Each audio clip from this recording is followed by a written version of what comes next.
A ver, ¿y si nuestro cuerpo guardase recuerdos? Pero no solo en la mente, ¿eh? Sino, no sé, en los músculos, en cómo nos ponemos de pie, o incluso en esos dolores que nadie sabe de dónde vienen.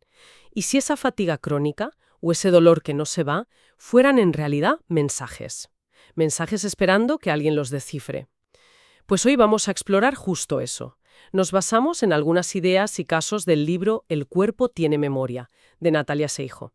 Ella es psicóloga experta en psicosomática. Y bueno, la idea es analizar esa conexión tan fascinante, ¿no?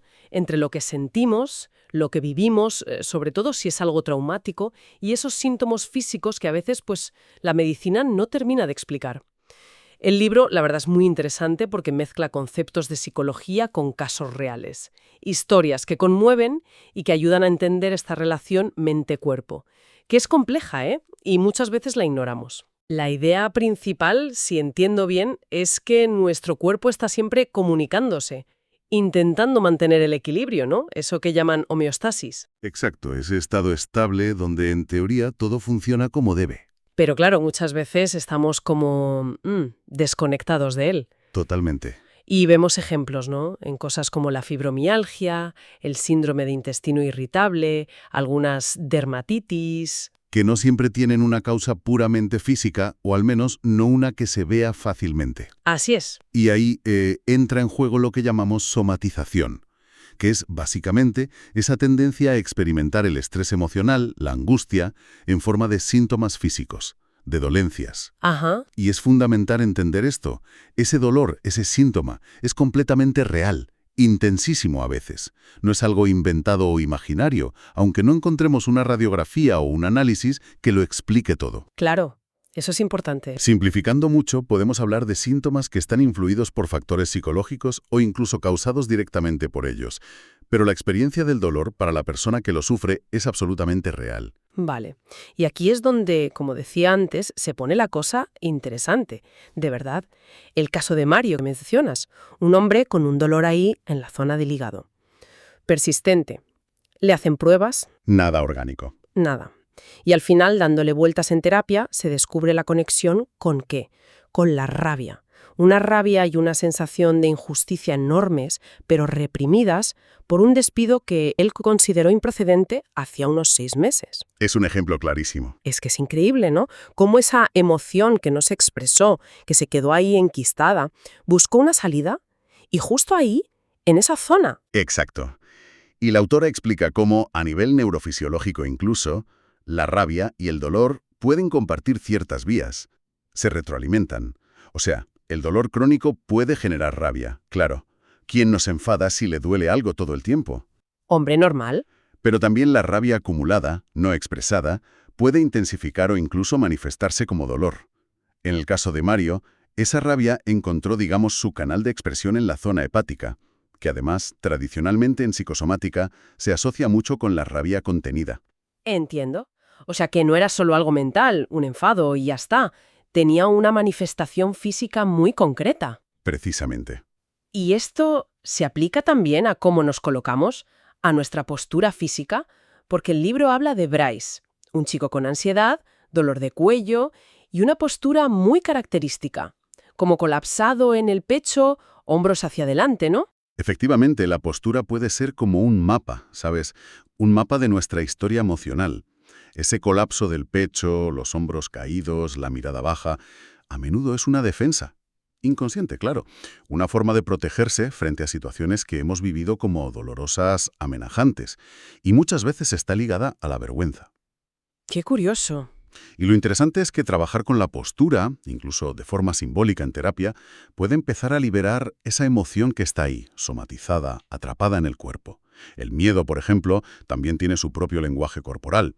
Tensión muscular por todas partes, problemas digestivos. Ya, y luego está lo de los disparadores, o sea, situaciones de ahora, del presente, que de repente activan síntomas antiguos, como el caso de Puri. Tenía una parálisis funcional en las piernas, o sea, no podía moverlas bien sin causa neurológica aparente, y empeoraba muchísimo cuando se sentía obligada a cuidar a su padre, que había sido abusivo. Y encima, esto le recordaba una experiencia hospitalaria muy humillante. Uf, claro, Es como si el cuerpo dijera, no, no quiero ir hacia ese dolor otra vez. totalmente. Los disparadores son pistas valiosísimas. Nos hablan de heridas que no están cerradas. La parálisis de Puri es un mensaje corporal muy potente. Es su negativa a revivir esa humillación, ese miedo asociado a su padre. Y se activa por la culpa de sentirse obligada a cuidarle y por el recuerdo de esa mala experiencia médica. El cuerpo intenta protegerla. ¿Cómo? Manifestando esa resistencia físicamente, no pudiendo andar hacia allí. Es tremendo. Claro, interpretar estas señales no debe ser nada fácil. No, no lo es. Requiere escucha, paciencia. Pero lo que sí parece claro es que las emociones reprimidas, como se suele decir, al final encuentran una vía de salida. Tienen que salir por algún lado. Me impactó mucho el caso de Noé, una mujer que no podía llorar. Simplemente no podía. Sí, ¿Por qué? Por abusos en la infancia. Su madre le pegaba si lloraba. Imagínate. terrible. Y claro, ¿cómo manifestaba ella ese conflicto interno? Pues con un dolor de cuello paralizante y una sensación muy extraña como de agua en la cabeza. Lo fascinante del caso de Noé, y a la vez muy triste, es que esa presión, esa sensación de agua, solo se aliviaba cuando ella describía un llanto interno. Un llanto interno. Sí, había aprendido a reprimir el llanto físico, el externo, de una forma tan radical que su cuerpo encontró esa vía interna, simbólica, para liberar algo de tensión. Estaba totalmente bloqueada. Por un lado, la necesidad de hacer el duelo por esa madre maltratadora que había fallecido. Por otro, el miedo atroz, aprendido a fuego, a llorar. Madre mía. El síntoma, ese dolor de cuello, esa sensación en la cabeza, era la pura expresión física de ese conflicto irresoluble para ella en ese momento. Vale, vale. Vamos a desgranar esto un poco, porque está claro que la infancia tiene un peso aquí determinante, ¿no? Absolutamente crucial. Es que es en la infancia donde aprendemos, o deberíamos aprender, a gestionar nuestras emociones. Si nuestros cuidadores, nuestros padres o figuras de referencia validan lo que sentimos. Entiendo que estés triste. Es normal que te enfades, pues aprendemos a integrar esas emociones como parte de nosotros. Claro. Pero si las invalidan, las castigan, se ríen de ellas, no llores que eres un hombrecito, no es para tanto, ya estás otra vez con tus tonterías. ¿Qué aprendemos? Pues a esconderla, supongo. Exacto. Aprendemos a desconectarnos de ellas, a esconder partes de nosotros mismos, eso que el psicólogo Carl Jung llamaba la sombra, todos esos aspectos que no nos gustan o que creemos que no son aceptables. Y aprendemos también a distanciarnos del cuerpo, porque sentir duele, y si no nos dejan sentir o nos castigan por ello, pues intentamos no sentir. Entiendo. Y los estilos de apego que desarrollamos en esa época, si nos sentimos seguros y queridos, o si vivimos con ansiedad, o si aprendemos a evitar la conexión emocional, pues marcan enormemente cómo nos relacionamos después, con nosotros mismos, con nuestro cuerpo y con los demás. Emociones o pensamientos que reprimimos y que, ¡zas!, se transforman en un síntoma físico. Pones el ejemplo de Lucas, ceguera temporal, después de ver un accidente muy traumático y además sumado a mucho estrés en el trabajo. Sí, Es como si su cuerpo dijera, basta, no quiero ver más, no puedo ver más. ese es un buen ejemplo de lo que llamamos un mecanismo de defensa. La mente para protegerse de algo que le resulte insoportable, en el caso de Lucas, las imágenes del accidente, lo aparta de la conciencia, lo reprime. Pero esa energía, esa carga emocional, tiene que ir a alguna parte, y a veces busca una vía de escape a través de un síntoma físico, como la ceguera funcional en este caso. Funcional, o sea, que no había daño en los ojos. No había daño orgánico en los ojos ni en el nervio óptico. Era una ceguera, digamos, psicológica. Hay otras defensas, claro. La negación, esto no me está pasando, la represión, no siento nada, nos ayudan a sobrevivir en el momento, a corto plazo. Pero a la larga, si se cronifican, nos impiden entender y resolver la raíz del problema. Claro. El libro, de hecho, propone un cuestionario que puede ser útil para empezar a tirar del hilo, para conectar con los propios síntomas, con preguntas clave como ¿cuándo aparecieron los síntomas por primera vez? O ¿qué estaba pasando en mi vida en ese momento? Cosas así. Interesante para empezar a reflexionar, ¿sí? Bueno, y si profundizamos un poco más en las causas, vamos a las más arraigadas, ¿no? El estrés y el trauma. Primero, el estrés. ¿Diferencias entre el eustrés, que es el bueno, el que nos activa para bien, Sí, el desafío estimulante. y el distrés, que es el negativo? el estrés del día a día, el que nos agota, y mencionas también el estrés silencioso, ese vivir en alerta constante casi sin darnos cuenta porque nos hemos acostumbrado. Exacto. ¿Y qué impacto real tiene todo esto en nuestra salud? Porque a veces parece que lo normalizamos mucho. Pues tiene un impacto enorme. El distrés crónico, mantenido en el tiempo, tiene un coste fisiológico muy alto. Mantiene elevados los niveles de hormonas como el cortisol y la adrenalina. Y eso, a la larga, pues agota al sistema. Debilita al sistema inmune, nos hace más vulnerables a infecciones, aumenta el riesgo cardiovascular, causa fatiga crónica, dolores musculares, problemas digestivos, insomnio. Vamos, un cuadro.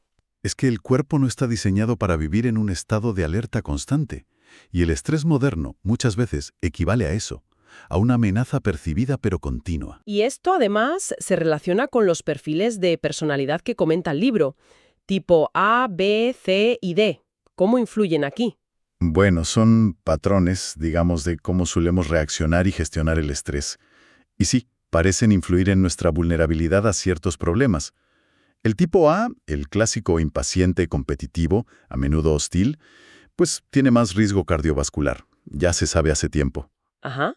El tipo C es interesante. Es la persona como muy contenida emocionalmente, complaciente, que evita el conflicto, que reprime mucho la rabia, la negatividad. Y este patrón se ha asociado más a problemas como la artritis reumatoide o incluso la fibromialgia, como si esa contención emocional tuviera un correlato físico. Vaya. Y luego está el tipo D. La D es de distress o distressed en inglés. Es un perfil más pesimista, con tendencia a la ansiedad, a la preocupación y sobre todo con mucha inhibición social. Le cuesta expresar emociones y relacionarse. Y este tipo también parece tener más riesgo cardíaco y más tendencia a la depresión, seguramente por ese distrés crónico y el aislamiento. ¿Y el tipo B? El tipo B sería el más equilibrado, por así decir. Más relajado, menos competitivo, más capaz de expresar emociones. Parece el más protegido frente a estos problemas psicosomáticos. Pero son tendencias, claro. No determinan al 100%. Por supuesto, son tendencias, factores de vulnerabilidad, pero no son sentencias. Hay muchos otros factores en juego. Y llegamos al trauma, que, como bien aclaras en el libro, no son solo las grandes catástrofes, ¿eh? No, en absoluto. Pueden ser también experiencias adversas repetidas en el tiempo. Negligencia emocional, abuso continuado, acoso. Cosas que quizá no vemos como un gran trauma, pero que dejan una herida profunda. Exacto. El trauma complejo que se llama a veces. El que se desarrolla por exposición prolongada a situaciones adversas, sobre todo en la infancia. Y se subraya mucho la fuerte relación que hay entre el trastorno de estrés postraumático, el TEPT, la disociación, esa desconexión de la realidad, del propio cuerpo, y la somatización. Es que están íntimamente ligados. El trauma puede literalmente fragmentar la experiencia. Deja partes de esa vivencia como congeladas, no procesadas, y a menudo atrapadas en el cuerpo. El caso de Josefina que cuentas es, muy claro. Sí, es un caso muy ilustrativo de trastorno neurológico funcional, o TNF. Sufría síntomas neurológicos muy aparatosos, dolor crónico, parálisis intermitentes, incluso convulsiones. Pero todas las pruebas médicas eran normales. No había causa neurológica aparente. Nada. Y había pasado por muchísimos médicos, claro. ¿Y en terapia? ¿Qué aparece? Pues la conexión con dos traumas brutales no resueltos. Primero, el suicidio de su mejor amiga años atrás que nunca había podido procesar bien. Y segundo, y quizás más determinante, el abuso sexual que sufrió en la infancia por parte de su hermano. Madre mía. El miedo atroz asociado a ese abuso se reactivó de forma brutal cuando él volvió a vivir cerca. Fue como el detonante final para que el cuerpo expresara todo ese terror y ese dolor no resuelto de forma física. Es tremendo, de verdad, es tremendo cómo el cuerpo puede recordar el trauma de esa manera tan física. ¿Cómo funciona esa memoria somática? ¿No es un recuerdo como el que tenemos de ayer? ¿No? No es un recuerdo narrativo, como si vieras una película en tu cabeza. Es lo que llamamos memoria implícita, o memoria procedimental, o memoria somática. Está almacenada en sensaciones corporales, en tensiones musculares crónicas, en reacciones fisiológicas automáticas, el corazón que se dispara, el estómago que se encoge. Son como fragmentos sensoriales y motores de la experiencia traumática que quedaron ahí, grabados, sin integrar en una narrativa coherente. congelados en el tiempo, por así decirlo. Entiendo. Y Robert Scaer, un neurólogo que ha trabajado mucho este tema y que se cita en el libro, sugiere algo muy interesante, que a veces la localización del síntoma físico, donde duele que parte del cuerpo se paraliza, tiene que ver con el lugar del impacto físico, o, más sutilmente, con la percepción de la amenaza durante el evento traumático. ¿Cómo? Pone el ejemplo de Pepe, un hombre con un latigazo cervical tras un accidente de coche, pero que no mejoraba. El dolor y la rigidez persistían mucho tiempo después. Ajá. Y al explorar en terapia recordaron que justo antes del impacto, él vio de reojo el peligro, otro coche, viniendo por un lado específico, y su cuerpo se tensó brutalmente en esa dirección, intentando protegerse de una posible caída por un acantilado que había al lado. Pues bien, la inmovilidad, la rigidez que le quedaba, era precisamente en ese lado del cuello.